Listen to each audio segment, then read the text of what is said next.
Welcome back to my channel. This is a Yamaha DT50 MX 1984. Very cool bike. So if you're 16 you can ride this on a learner plate and you can blast around. Fantastic bikes. I had something quite similar when I was 16 and I loved it. I was the coolest kid in town, I think, anyway. And I'm going to rebuild this bike on the channel. So far I've done a bit of light assembly, a bit of light paint work, and I'm going to improve all of that. So let's go back and see what I've done to this bike so far. This is the frame of the Yamaha DT50 and I've rubbed it down with some sandpaper and a bit of white spirit. So now I can just go ahead and start to spray it. And so I'm just using some cheap paint from Wilco and I'm going to go all the way through and paint this frame black. And I'm going to start at the bottom so that I can afterwards rest the frame on the top, so I can paint the top afterwards. And I'm going to do this mostly off camera so that I do a better job. But this is pretty much what I'm doing. I'm just going through, spraying the whole thing gloss black, and I don't have enough paint. I've got about half a can, which won't be enough, but I'm just going to make a start and I'll probably have to do several coats on this frame. So yeah, I'm going to do this off camera. I've painted the frame for the Yamaha DT50 and it's time to start putting it together. These are my courgette plants, which I'll be planting soon. They'll be going into this raised bed. But in the meantime, I've got these ball bearings and I need to clean them up a bit. So I'm going to pop them in there and then give this thing a bit of a shake. This is petrol. So I'll clean these ball bearings up before I put them onto the yokes, which is here. And what I'm going to do here is get a massive amount of this grease. No, all jokes aside, I better take some off.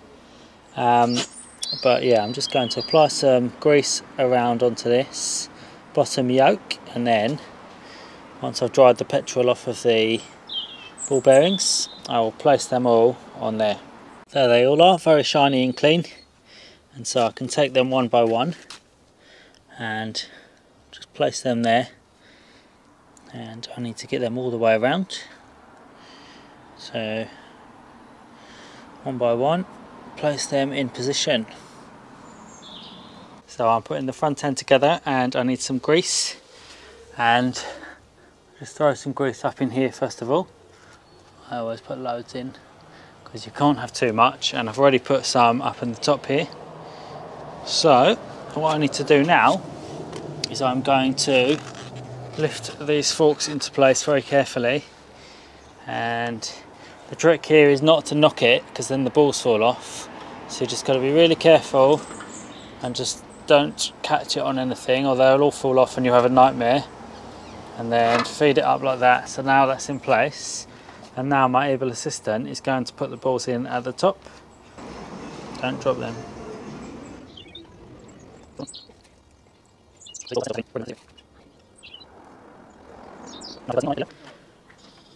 My shocks are no good. This is the old shock and there's a bolt that snapped off in there and the whole thing is super rusty and just not very good to look at. But I've got this, which is another shock, and it looks pretty good. So I'm going to see if I can use it, but it's a bit too long.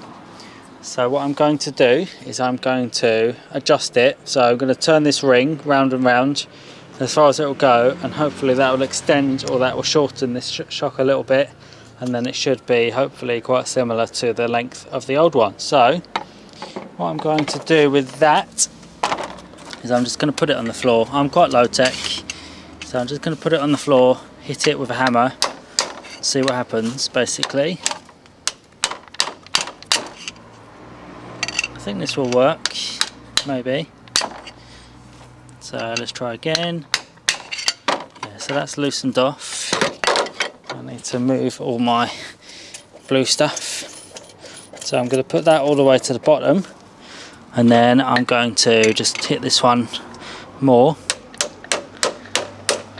basically until this shock goes all the way down. I kind of need a spring compression tool to do this properly, but I don't have one, so I'm just going to have to go for it. and carry on. So I'll see you in a minute when I've got this shock all the way down. Well, it's time to put the front wheel on this bike, and here it is. It's in pretty good condition overall, and I'm pretty happy with it. I should actually clean up the rust a little bit that's inside there, which I'm going to do right now. So inside this drum there's just a bit of rust.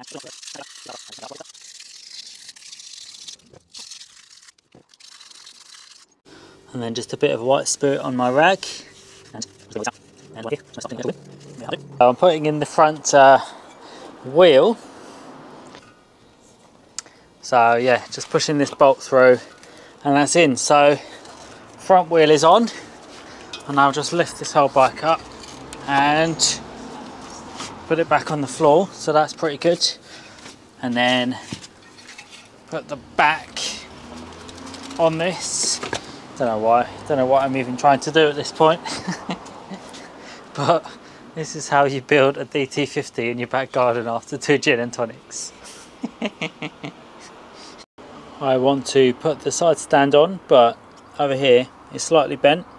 So what I'm going to do is use this vise, and it'll be impossible with one hand, but I'm going to turn this handle and then it will squeeze these two together, and hopefully it will straighten this back into line of where it should be. So you saw what I did to sort of rub down the frame a little bit and repaint it, and I've put it together to this point, but looking at it I'm just not happy with the paint.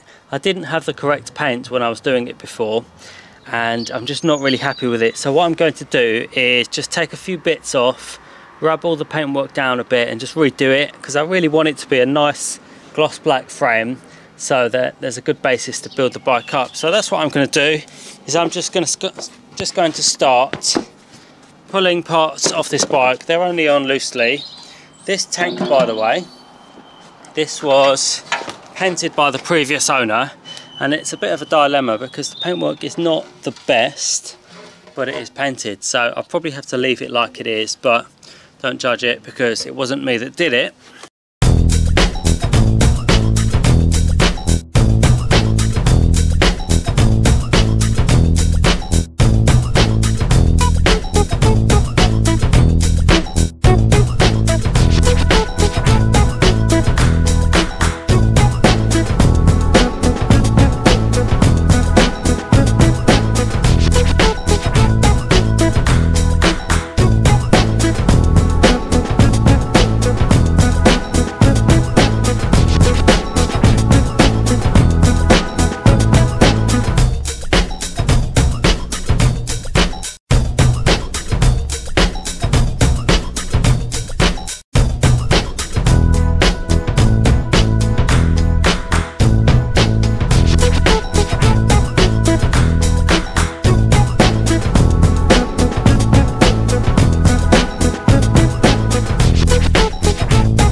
So just a quick update. I have painted the bike now and I'm starting to put it back together. So the back wheel is back on and I've fitted the airbox as well.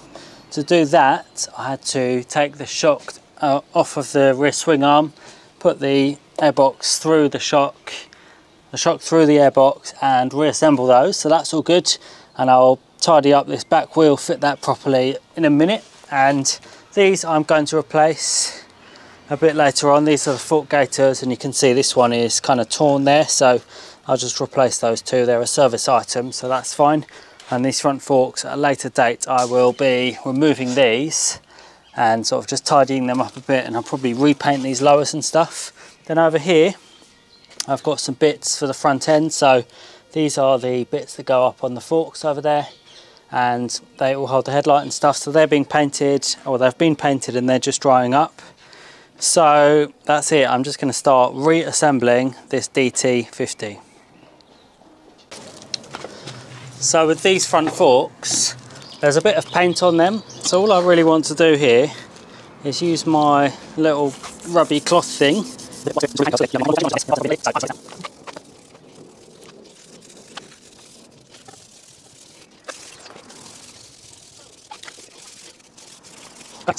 the first time I put this assembly together, I could not find this, which is the cap that just sits over the top. So I just put it together quickly, but now I can solve that. So I just need to quickly remove this, ideally without the forks falling all over the floor, so just have to make sure they do not fall out. I've got that cap on now and it's looking pretty good, and I can just put these handlebars back on. I'm just going to give a really light dusting of paint to this, which is the rear rack. So not too much, just to freshen it up a little bit. I think the last guy did paint this.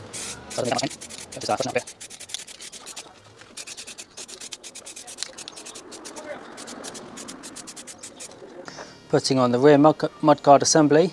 So there's this, which is the actual mudguard, so that will just slip up inside the airbox, which has the end of the mudguard on it, and then this is the inner piece, so this is made of metal, and this will just slip up inside there underneath the mudguard itself, so that will just go there, and then once that's in place I can put the bolts in through there and attach this mudguard onto the bike. So I'm going in with my bolts and nuts to hold all this together, so I just need a 10mm bolt and nut going through the metal mudguard. I just need to line it all up. So I'm putting this rear swing arm assembly together. This bar is to hold the drum fixed so that when you press the brake the drum doesn't just spin round. And you can see here there's a bolt which needs a cotter pin, and of course I've got myself a supply of those. So if I just grab one of these, I think this is probably the right size, I'll just put that in there. Actually that one's too big, get a smaller one, put that through there, and then I can just wrap it round. It's out of the way. So what I need to do next is I need to be painting these forks. I've got myself some new gaiters, which is these parts here, so I don't need to worry if I get paint on these old ones. So first things first, I'll just whip out the old spindle, leave that on the floor, sort that out later, and that can just pop up there. And then I've got my trusty sandpaper here. So I just rip off a little piece, and I'm just going to scuff this down a bit.